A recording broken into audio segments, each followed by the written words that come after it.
الحمد لله الحمد لله وكفى وسلام على عباده الذين اصطفى أما بعد فأعوذ بالله من الشيطان الرجيم بسم الله الرحمن الرحيم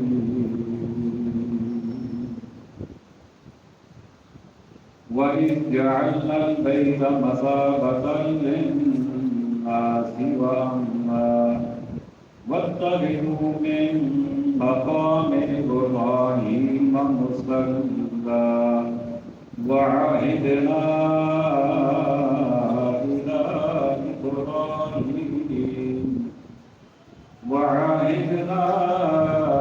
إلى إبراهيم وإسماعيل أن طهرا بيتي للطائفين والعاكفين والركع السجود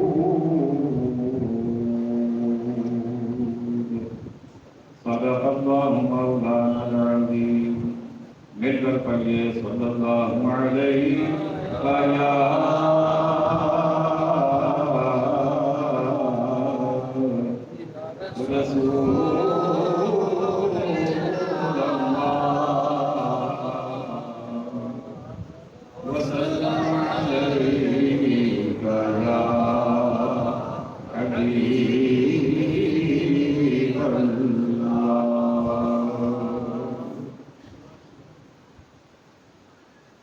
واجب صدر عظیم سامعین محتشم حاضرین مکرم عشاقان مصطفیٰ کریم علیہ الصلاۃ والسلام جان نثاران صحابہ کرام محبان اہل بیت النظام اور عقیدت مندان اولیاء کرام، اللہ تبارک و تعالی جل جلالہ و تمام برہانہ وأعظم شانہ کے مقدس مطہر اور مبارک کلام مجید کی تفسیر کے سلسلہ میں سورہ بقرہ آیت نمبر 125 میں نے تلاوت کی ہے۔ دعا کریں رب کائنات حق بات کہنے، سننے، سمجھنے، عمل کرنے، آگے پہنچانے کی ہم سب کو توفیق عطا فرمائے۔ اقرار ربانی ہے وَإِذْ جَعَلْنَا الْبَيْتَ مَثَابَةً لِلنَّاسِ وَأَمْنًا، اور یاد کرو جب ہم نے اس گھر کو لوگوں کے لیے مرجع اور امان بنایا۔ کعبۃ اللہ کی بات ہو رہی ہے۔ مکہ المکرمہ میں مسجد حرام شریف اور کعبۃ اللہ، اس کے بارے میں گفتگو ہو رہی ہے۔ رب نے فرمایا وَإِذْ، اور یاد کرو جب ہم نے اس گھر کو، ایک بات جو پہلے بھی کئی دفعہ بیان ہو چکی لیکن یاد دہانی کے طور پہ مختصر الفاظ میں پھر سن لیجیے کہ جہاں کہیں بھی یہ الفاظ آتے ہیں اور یاد کرو وَإِذْ کا کلمہ آتا ہے، علماء فرماتے ہیں یہاں پر ایک لفظ اذکر محذوف ہوتا ہے، یعنی ہڈن ہوتا ہے، چھپا ہوا ہوتا ہے۔ مطلب اس کا یہ بنتا ہے کہ اور یاد کرو، یہ آقا علیہ السلام سے اللہ تعالیٰ فرماتا ہے، اور یاد اسے دلائی جاتی ہے جو کسی واقعہ کے ہونے کے وقت وہاں موجود ہو، یا جسے پہلے سے وہ ساری باتیں معلوم ہوں، اسے یاد دلائی جاتی ہے۔ اب یہ کعبۃ اللہ بنا رہے ہیں حضرت ابراہیم علیہ السلام اور حضرت اسماعیل علیہ السلام، باپ بیٹا دونوں مل کر کعبہ بنا رہے ہیں۔ آقا علیہ السلام کی اس دنیا میں جلوہ گری سے ہزاروں سال پہلے کعبہ باپ بیٹا دونوں مل کر بنا رہے ہیں۔ اس وقت ظاہری طور پر آقا علیہ السلام اس کائنات میں ابھی تشریف نہیں لائے تھے، لیکن اللہ فرما رہا ہے کہ محبوب یاد کرو. سبحان اللہ. تو اس کا مطلب یہ اللہ تعالیٰ بتانا ہی چاہ رہا ہے کہ اگرچہ محبوب میرا ظاہراً جسم کے ساتھ دنیا میں بعد میں آیا ہے، لیکن جو کچھ پہلے ہوتا رہا وہ بھی محبوب دیکھتا رہا ہے.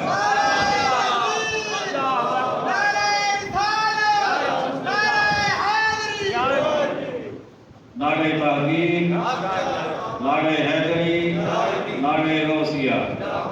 تو رب تعالیٰ بتا یہ رہا ہے کہ محبوب آیا تو بعد میں ہے، لیکن کائنات جب جب بنتی رہی، جہاں جہاں جو جو کچھ ہوتا رہا، وہ سب کچھ محبوب کی آنکھوں کے سامنے ہی تو تھا.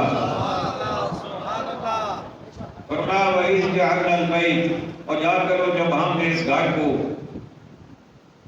مرجع بنایا، مسابتاً، مرجع کا مطلب لوٹنے کی جگہ، کہ بندہ ایک دفعہ جاتا ہے کعبہ شریف، واپس آتا ہے، دل کرتا ہے کہ پھر جاؤں، پھر واپس آتا ہے، پھر دل کرتا ہے کہ پھر جاؤں. یہ طلب پوری ہوتی نہیں ہے زندگی بھر، بار بار بندہ جانے کی تمنا کرتا ہے. وہ امنا، اور امن کی جگہ بنایا. اچھا، جب ابراہیم علیہ السلام کعبۃ اللہ کی تعمیر فرما رہے تھے تو جب دیوار تھوڑی اونچی ہو گئی تو آپ نے رب سے گزارش کی، یا اللہ دیوار اونچی ہو گئی ہے، اوپر ہاتھ نہیں پہنچتا، اب کیا کروں؟ اللہ نے فرمایا پیارے پیغمبر پتھر اٹھا کے نیچے رکھو اور پتھر پہ چڑھ جاؤ اور دیوار بنانا شروع کر دو. حضرت ابراہیم علیہ السلام نے ایک پتھر اٹھایا، اسے اپنے قدموں کے نیچے رکھا، اور پتھر ہونے کے باوجود اس میں حضرت ابراہیم علیہ السلام کے قدموں کے نشانات پڑ گئے. سبحان اللہ. سبحان اللہ. حالانکہ وہ پتھر تھا، سبحان اللہ.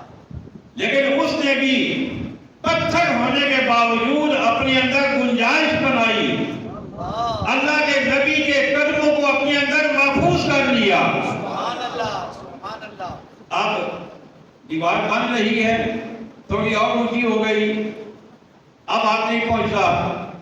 پھر اللہ کے نبی نے سوچا، اللہ کے پیغام میں گزارش کی. اللہ نے فرمایا پیارے ابراہیم پریشان ہونے کی ضرورت نہیں ہے، یہ جو پتھر آپ نے رکھا ہے نا، جو آپ کی دیوار اونچی ہوتی جائے گی پتھر بھی اونچا ہوتا جائے گا. سبحان اللہ. سبحان اللہ. پتھر بھی ساتھ اونچا ہوتا جائے گا. اب دیوار بن رہی ہے، حضرت اسماعیل علیہ السلام جو ہے وہ گارا اینٹ پتھر اٹھا کے دے رہے ہیں، حضرت ابراہیم علیہ السلام دیوار بنا رہے ہیں. دیوار اونچی ہوتے ہوتے پتھر بھی ساتھ اونچا ہوتا گیا، اور جب ابراہیم علیہ السلام نے واپس آنا تھا تو پتھر بھی آہستہ آہستہ سبحان اللہ. سبحان اللہ. اپنے مقام پہ آ گیا. کیا بات ہے. کیا بات. دیوار بن گئی. اب جب دیوار بن گئی، اب یہ جو پتھر تھا، واہ واہ واہ واہ. کیا بات تھا تو پتھر، اللہ کے نبی کے قدموں سے لگا، لیکن شاید اسے بھی اللہ نے دل دے دیا ہو. سبحان اللہ. سبحان اللہ. اللہ نے اسے بھی سوچنے سمجھنے کی قوت دے دی ہو. اللہ کے نبی نے اس پتھر کو اب ایسا نہیں کام ہو گیا اٹھا کے اسے پھینک دو، ضائع کر دو، نہیں، اسے بھی کعبۃ اللہ کی دیوار کا حصہ بنا لیا. سبحان اللہ. سبحان اللہ. اور جب وہ دیوار میں لگا دیا گیا، خالق کائنات نے ارشاد فرمایا وَاتَّخِذُوا مِن مَّقَامِ إِبْرَاهِيمَ مُصَلًّى.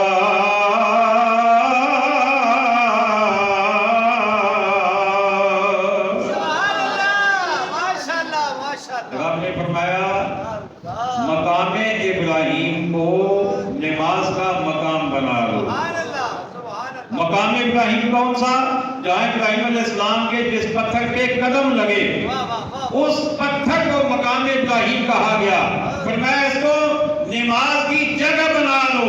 کیا مطلب؟ کہ اب جو بھی طواف کرنے والا طواف کر کے واپس آئے گا، اس پتھر کے سامنے آ کر 2 رکعت نماز نفل پڑھے گا. سبحان اللہ. سبحان اللہ. 2 رکعت نماز نفل پڑے گا. نفل پڑھے گا. کہاں پہ؟ مقام ابراہیم. جہاں اللہ کے نبی کے قدم لگے. اللہ. جس جگہ پہ اللہ کے نبی کے قدم لگ جائیں، اللہ اسے ایمان والوں کے لیے قیامت تک جائے نماز بنا دیتا ہے. تو پھر جہاں ہاتھ لگے ہوں گے اللہ سبحان اللہ سبحان اللہ پھر اس جگہ کا مرتبہ کیا کیا ہوگا؟ بات ہے کیا بات پھر جہاں پیشانی لگی ہوگی، سبحان اللہ پھر جہاں پہ لب لگے ہوں گے، سبحان اللہ اس جگہ کا مرتبہ مقام کیا ہوگا؟ اور یہ تو ابراہیم علیہ السلام کی بات ہے، تو جہاں ابراہیم علیہ السلام کے نبی کے قدم لگے ہوں گے، سبحان اللہ واہ واہ واہ واہ واہ واہ کیا بات جہاں محبوب خدا کے قدم لگ جائیں، سبحان اللہ پھر اس جگہ کا مرتبہ مقام کیا ہوگا؟ ماشاء اللہ اللہ اکبر۔ پھر رب فرماتا ہے وَعَاهِدْنَا إِلَىٰ إِبْرَاهِيمَ وَإِسْمَاعِيلَ أَن طَهِّرَا بَيْتِيَ، کہ ہم نے تاکید فرمائی ابراہیم اور اسماعیل کو کہ میرا گھر خوب ستھرا کرو۔ سبحان اللہ سبحان اللہ بنا تو دیا، اب اسے خوب ستھرا کرو، اس میں صفائی کرو جتنی کر سکتے ہو۔ ماشاء اللہ ماشاء اللہ ماشاء اللہ اکبر۔ علماء فرماتے ہیں اللہ کا گھر کوئی بھی ہو اس کی صفائی کرنا معمولی کام نہیں ہے، اللہ سبحان اللہ بے شک بے شک یہ کوئی معمولی مقام نہیں ہے، بے شک یہ اللہ کے دو نبیوں کی سنت ہے، سبحان اللہ سبحان اللہ ابراہیم علیہ السلام ماشاء اللہ اور اسماعیل علیہ السلام دونوں کی سنت ہے اللہ کے گھر کو صاف کرنا۔ ہم تو یہ سمجھتے ہیں نا کہ جو مسجد کا خادم ہے اسی کی ڈیوٹی ہے، ہم تو اگر کچھ دیکھیں بھی نا مسجد میں کوئی چیز ایسی پڑی ہوئی تو ہم بجائے وہ چیز اٹھانے کے اسے ڈھونڈنا شروع کر دیتے ہیں اور ساتھ دو چار باتیں بھی کر جاتے ہیں کہ یہ دیکھو یہاں کیا حالت ہے، تم نے صفائی نہیں کی، تمہیں خیال ہی کوئی نہیں ہے، تم ڈیوٹی نہیں کرتے ہو، تم کام ٹھیک طریقے سے نہیں کرتے ہو۔ لیکن نہیں، چاہیے یہ کہ اگر کوئی چیز ہمیں بھی نظر آ جائے مسجد میں، کوئی کنکر، کوئی پتھر، کوئی روڑا، کوئی چیز نظر آ جائے اسے نہ ڈھونڈے، اللہ کے نبی کی سنت ادا کرتے ہوئے خود اس کو وہاں سے اٹھا دیں۔ سبحان اللہ بے شک اللہ اکبر۔ فرمایا باپ بیٹا دونوں میرے گھر کو خوب ستھرا کرو، کس کے لیے؟ للطائفین، طواف والوں کے لیے، سبحان اللہ طواف کرنے والوں کے لیے، والعاکفین، اعتکاف کرنے والوں کے لیے، والرکع، رکوع کرنے والوں کے لیے، السجود، اور سجدے کرنے والوں کے لیے۔ ماشاء اللہ اچھا، طواف جو ہوتا ہے یہ مسجد کے اندر نہیں ہوتا، طواف باہر ہوتا ہے، اعتکاف مسجد کے اندر ہوتا ہے۔ مطلب کیا ہوا کہ اے میرے دونوں پیغمبر، دونوں نبیوں، میرے گھر کو اندر سے بھی صاف کرو، باہر سے بھی صاف کرو، سبحان اللہ اندر سے بھی صاف کرو اور باہر سے بھی صاف کرو۔ طواف کرنے والوں کے لیے بھی صفائی کرنا ہے، اور رکوع و سجود یہ سارے اندر والی چیزیں ہیں، تو فرمایا ان کی صفائی کرو۔ وَإِذْ قَالَ إِبْرَاهِيمُ، اور جب ابراہیم علیہ السلام نے عرض کی رب اجعل هذا بلدا آمنا، اے رب میرے اس شہر کو امن والا کر دے، وارزق آلہ من الثمرات، اور اس کے رہنے والوں کو طرح طرح کے پھلوں سے روزی دے۔ سبحان اللہ یہ کون سا شہر ہے، یہ کون سا گھر ہے جس کی بات ہو رہی ہے؟ یہ مکہ المکرمہ ہے۔ حضرت اسماعیل علیہ السلام کی چھوٹی سی عمر ہے، بالکل ابھی بچپن ہے۔ حضرت ہاجرہ اور حضرت سارہ رضی اللہ تعالیٰ عنہما، حضرت ابراہیم علیہ السلام کی دونوں بیویاں، آپس میں کوئی تھوڑی رنجش ہو گئی۔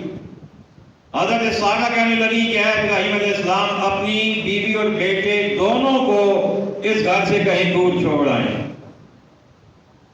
اللہ کے نبی نے جب سنا دل پہ کچھ ملال آیا کہ بڑھاپے کی عمر میں اللہ نے بیٹا عطا فرمایا، آخری عمر میں ضعیفی اور کمزوری کے عالم میں، اب جب یہ آنکھوں کی ٹھنڈک میرے گھر میں پہنچی تو اب سارہ کہتی ہے کہ دونوں کو چھوڑ کے آ گئے، اور چھوڑوں بھی کہاں، اب آجی اور کوئی نہیں ہے، کوئی رشتہ دار نہیں، کہاں چھوڑ کے آؤں، جنگل بیابان ہے، درندے ہیں، خون خار جانور ہیں، کہاں چھوڑ کے آؤں؟ ابھی سوچ رہے تھے کہ اللہ نے پیغام بھیج دیا، فرمایا کہ اے میرے پیغمبر، جو سارا کہتی ہے وہ آپ کر گزریے، آپ جائیں چھوڑ آئیں جہاں سارا کہتی ہے، اس کے بعد میں جانوں اور یہ جانے۔ اللہ کے نبی نے دونوں کو ساتھ لیا، جا کر ایک جگہ پہ چھوڑا، چھوڑنے کے بعد واپس جب پلٹے بغیر کچھ کہے تو حضرت حاجرہ رضی اللہ تعالیٰ عنہا نے آپ کا دامن تھاما اور عرض کیا کہ میرے سردار، ہم دونوں کو کہاں جنگل میں چھوڑ کے جا رہے ہیں؟ نہ کوئی آبادی، نہ کوئی مکان، نہ کوئی انسان، نہ کوئی کھانے کا سامان، نہ پینے کا سامان، اور بغیر کچھ کہے ہمیں یہاں چھوڑ کے جا رہے ہیں۔ ابراہیم علیہ السلام ابھی خاموش تھے تو خود ہی کہنے لگی، کیا یہ اللہ کا حکم ہے؟ آپ نے فرمایا ہاں یہ اللہ کا حکم ہے۔ جب آپ نے یہ کہا تو حضرت حاجرہ کہنے لگی، پھر آپ جائیے، ہمیں کوئی پرواہ نہیں ہے، پھر ہمارا رب ہمیں سب کچھ عطا فرما دے گا۔ اور جب آپ وہاں سے واپس آنے لگے تو آپ نے وہاں دعا کی، وہ دعا قرآن نے نقل فرمائی ہے، وَإِذْ قَالَ إِبْرَاهِيمُ رَبِّ اجْعَلْ هَٰذَا بَلَدًا آمِنًا وَارْزُقْ أَهْلَهُ مِنَ الثَّمَرَاتِ مَنْ آمَنَ مِنْهُمْ بِاللَّهِ وَالْيَوْمِ الْآخِرِ۔ حضرت ابراہیم علیہ السلام نے دعا کی، اے میرے مولا، اے میرے رب، اس شہر کو امن والا بنا اور اس کے رہنے والوں کو طرح طرح کے پھلوں سے روزی عطا فرما۔ اللہ نے امن بھی عطا فرما دیا، آبادی بھی وہاں پہ ہو گئی۔ قبیلہ بنی جرم کے لوگ آئے، انہوں نے دیکھا پرندے اڑ رہے ہیں، پرندے جب انہوں نے اڑتے ہوئے دیکھے سمجھ گئے یہاں کہیں پانی بھی ہوگا، اور پانی کون سا تھا؟ جو اللہ کے نبی کی ایڑیوں سے نکلا تھا، جسے آب زمزم کہتے ہیں، شفا والا پانی، اللہ کے نبی کی ایڑیوں سے نکلنے والا پانی۔ جب پرندے کو دیکھا قبیلہ بنی جرم نے، آگے دیکھا پانی کا چشمہ موجود، آ کر اماں جی سے کہنے لگے، ہم مسافر ہیں، ہم سفر پہ جا رہے تھے، پانی کی تلاش تھی اور کہیں پانی نہیں ملا، آپ کے پاس پانی موجود ہے، اگر آپ اجازت دیں تو ہم یہاں پڑاؤ کر لیں، ہم یہاں پہ ٹھہراؤ کر لیں اور پانی آپ کا استعمال کر لیں۔ آپ نے فرمایا پانی بھی استعمال کر لو، پڑاؤ بھی کر لو، لیکن پانی پہ قبضہ میرا ہی رہے گا۔ انہوں نے کہا جی ہمیں منظور ہے۔ اب آبادی بڑھنا شروع ہو گئی۔ حضرت ابراہیم علیہ السلام جب اس آبادی اس جگہ کو چھوڑ کر جانے لگے تو آپ نے دعا کی، اے مولا اس کو امن والا شہر بنا، ساتھ ہی دعا فرمائی، یا اللہ اس کے رہنے والوں کو ہر طرح کے پھلوں سے روزی عطا فرما۔ اور آج بھی جو حاجی صاحبان جو عمرہ کرنے کے لیے آزاد جاتے ہیں وہ بتاتے ہیں کہ وہاں دنیا کا ہر پھل ملتا ہے، ہر پھل وہاں پہ موجود ہوتا ہے۔ یہ حضرت ابراہیم علیہ السلام کی دعا کا اثر آج تک جاری ہے اور قیامت تک جاری رہے گا۔ اللہ اکبر۔ اب ابراہیم علیہ السلام کیا کہتے ہیں؟ من آمن منہم باللہ والیوم الآخر، مولا پھلوں کا رزق اسے دینا جو تیرے اوپر بھی ایمان رکھتا ہو اور آخرت کو بھی ماننے والا ہو۔ اب یہاں پر علماء نے بڑی خوبصورت بات لکھی ہے، فرماتے ہیں کہ پیچھے جب وہ آیت گزری ہے کہ ابراہیم علیہ السلام کو جب اللہ نے فرمایا نا کہ ابراہیم میں نے تمہیں امام بنا دیا، رب نے فرمایا کہ انی جاعلک للناس اماما، اے ابراہیم میں نے تجھے امامت پیشوائی، رہنمائی، راہبری کا منصب عطا فرما دیا۔ تو ابراہیم علیہ السلام نے فوراً کہا تھا قال ومن ذریتی، یا اللہ کیا یہ منصب میری نسل کو بھی ملے گا؟ کیا میری اولاد کو بھی یہ منصب ملے گا؟ تو اللہ تعالیٰ نے فرمایا تھا کہ میرا منصب ظالموں کو نہیں ملتا، جو ظالم نہیں ہوں گے، تیرے طریقے پر چلیں گے، تیری شریعت پر چلیں گے، انہیں تو یہ منصب عطا فرما دوں گا، لیکن جو تیرے طریقے سے ہٹ جائے گا اسے یہ منصب نہیں ملے گا۔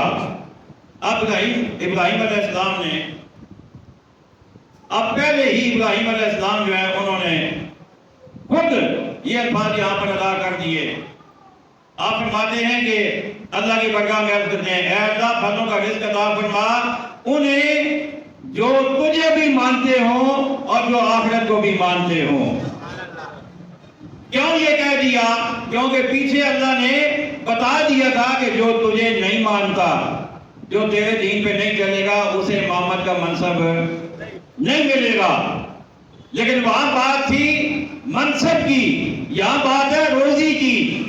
تو اللہ نے خود آگے فرمایا ابراہیم تم تو یہ کہہ رہے ہو نا کہ اسے روزی دینا جو مجھے بھی مانتا ہو آخرت کو بھی مانتا ہو، لیکن ابراہیم میں تو سب کا رازق ہوں نا، میں تو سب کا رازق ہوں۔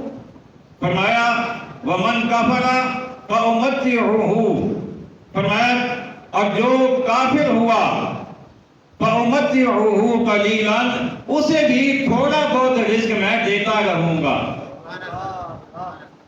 جو مجھے نہیں بھی مانے گا نا اسے بھی میں رزق تھوڑا بہت دیتا رہوں گا، کیونکہ میں سب کا رازق ہوں۔ اب کافروں کے حق میں اللہ نے جو رزق لکھا ہے وہ تھوڑا ہے، ایمان والوں کو رب نے زیادہ دینا ہے۔ لیکن شاید کوئی بندہ یہ سوچ رہا ہو کہ کافر ہمارے مقابلے میں تو زیادہ خوشحال ہیں۔ اگر ہم دیکھتے ہیں یورپین کنٹریز کو، امریکہ کو، دوسرے تیسرے جتنے یہود و نصارہ غیر مسلم ہیں، تو ہم دیکھتے ہیں کہ وہ ہم سے زیادہ خوشحال ہیں، ہمیں اتنی سہولیات نہیں ہیں جتنی ان کے پاس ہیں۔ تو علماء نے اس کا جواب یہ دیا، وہ فرماتے ہیں کہ ان کا رزق جتنا بھی ہے اسی دنیا کے لیے ہے، آخرت میں انہیں کوئی حصہ نہیں ملے گا۔ آخرت میں وہ جہنم میں سڑیں گے، جہنم کے عذاب میں ہمیشہ گرفتار رہیں گے، قیامت کے بعد ہمیشہ کے لیے جہنم کا ایندھن بن جائیں گے۔ لیکن ایمان والے اس دنیا میں بھی رزق کھا رہے ہیں، اور میدان محشر میں بھی اللہ تعالیٰ ان کا اعزاز بلند کرے گا، اور جب جنت میں جائیں گے تو وہاں تو نعمتوں کے انبار ہوں گے،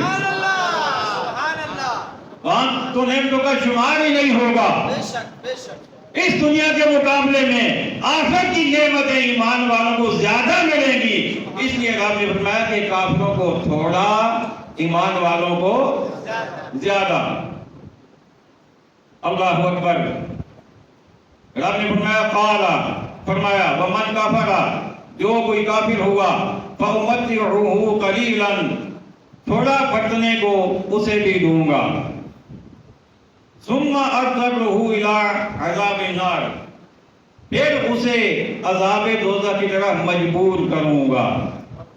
مجبور کرنا کا مطلب یہ کہ جب وہ اس دنیا کی زندگی مکمل کر لے گا اس کے بعد اسے عذاب میں گرفتار کر دوں گا، اگر قبر میں جا تب بھی، قبر کے بغیر اگر رہا تب بھی، اور عالم معاشر میں بھی، اور اس کے بعد بھی ہمیشہ کے لیے وہ عذاب میں گرفتار ہوگا۔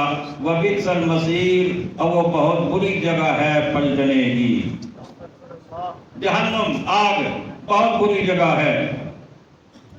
پھر فرمایا وَإِذْ يَرْفَعُ إِبْرَاهِيمُ الْقَوَاعِدَ مِنَ الْبَيْتِ وَإِسْمَاعِيلُ، اور جب اٹھاتا تھا ابراہیم اس گھر کی نیویں کا مطلب بنیادیں، یعنی ابراہیم علیہ السلام جب اللہ کے گھر کو تعمیر فرما رہے تھے، وہ اسماعیل، اور اسماعیل علیہ السلام بھی ان کے ساتھ تھے، اور وہ دونوں کیا کہہ رہے تھے؟ ربنا تقبل منا، اے اللہ ہم سے یہ قبول فرما لے، ہماری اس عاجزانہ محنت کو، اس کوشش کو، اس کاوش کو قبول فرما دے۔ پتہ یہ چلا کہ کوئی بھی نیکی کا کام کیا جائے اس کے بعد اللہ کی بارگاہ میں ہاتھ اٹھا کر دعا ضرور کرنی چاہیے۔ دعا ضرور کرنی چاہیے. اب یہ نہیں کہ کام اچھا ہے تو پھر تو قبول ہی قبول ہے. بھائی اس کی مرضی کی بات ہے, بے شک وہ پابند تو نہیں ہے نا. بے شک بے شک اب نماز سے بڑا کام کون ہوگا اچھا؟ اللہ بے شک لیکن اللہ چاہے تو قبول کرے, نہ چاہے تو نہ قبول کرے.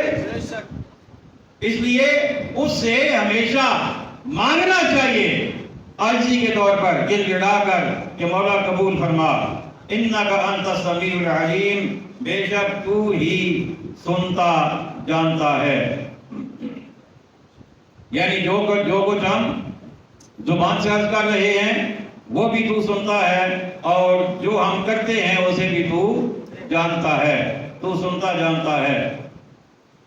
اب یہ جو آیت کریمہ ہے اس سے ایک بڑا خوبصورت نقطہ سامنے آتا ہے.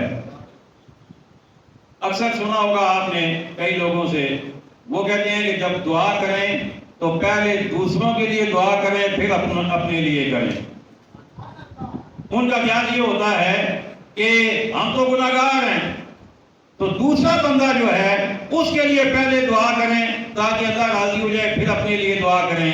جبکہ قرآن کے مطابق یہ فارمولہ نہیں ہے.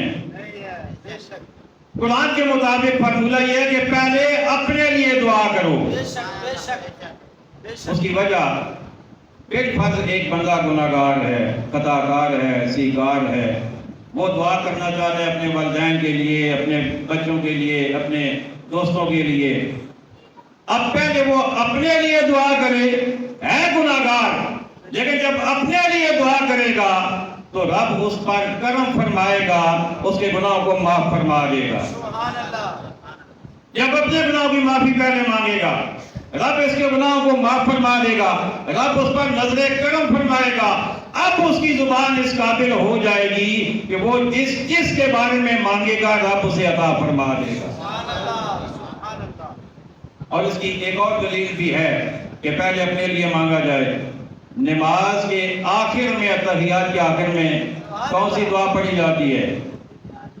رب اجعلنی مقیم الصلاۃ, رب اجعلنی مقیم الصلاۃ, اے رب مجھے نماز کا پابند بنا. سبحان اللہ. تو پہلے دعا کس لیے؟ اپنے لیے. رب اجعلنی, اے اللہ مجھے بنا, مقیم الصلاۃ, نماز کا پابند, ومن ذریتی, اس کے بعد اولاد کی باری آئی.